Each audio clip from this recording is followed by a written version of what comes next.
right, welcome back. We've got one more thing to do. We need to have some way to quickly connect this without using screws and stuff to our test rig so that we can change things out fast. Here's how we're going to do that.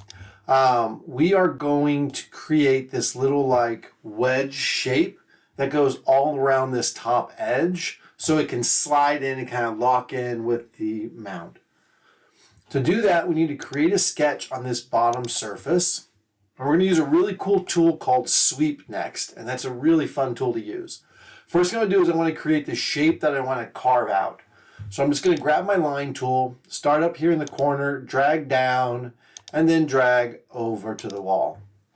And now we need to size this. So hit D for dimensioning. We're going to click on this bottom line, drop down a little bit, and we're going to make this 3 millimeters.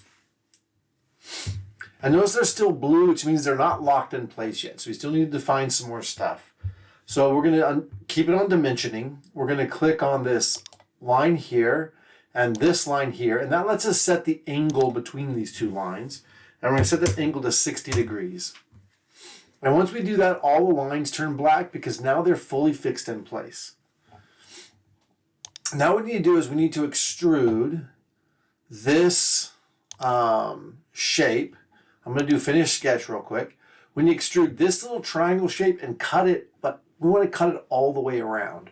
So if I do a regular extrusion here, you can see I can pull it through, but then it just goes straight out the back. I can't make it curve around.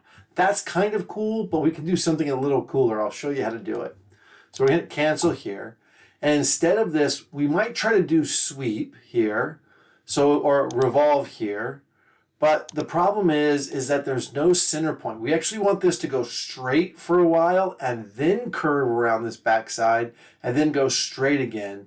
And revolve will just make it go curvy, which doesn't fit this shape. So we can't use revolve, but there is this really cool tool in here called sweep.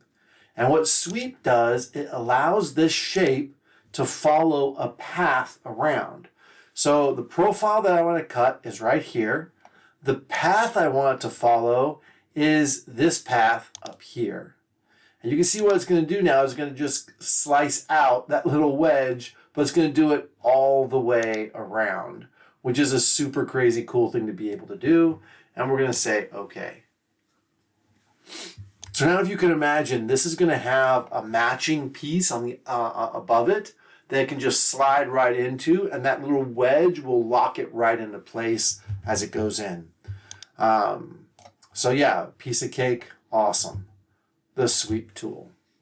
I'm going to turn the motor back on, the propeller back on, and at this point, let's take a quick once over to make sure we haven't forgotten anything. And one last thing we want to do is we do need to try to make sure that our resizing of the propeller and everything still works with this foot on it, because we may have broken something in the process. So I'm going to click the home view real quick, go to modify, change parameters.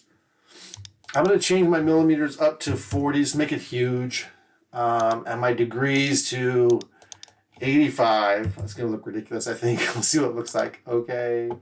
And yeah, it ends up looking pretty ridiculous, but that's it. Yeah, so it looks like the foot stayed in the right place. It stayed the same size. We don't want it to get bigger because we want it to always lock into the right thing. But everything looks really, really nice. I'm actually kind of digging the look of that propeller. I don't know if that would work well. I need to test that out, I guess. Great. So that's it. Let me actually go back and change it back to, actually just Control Z, I guess we'll do it.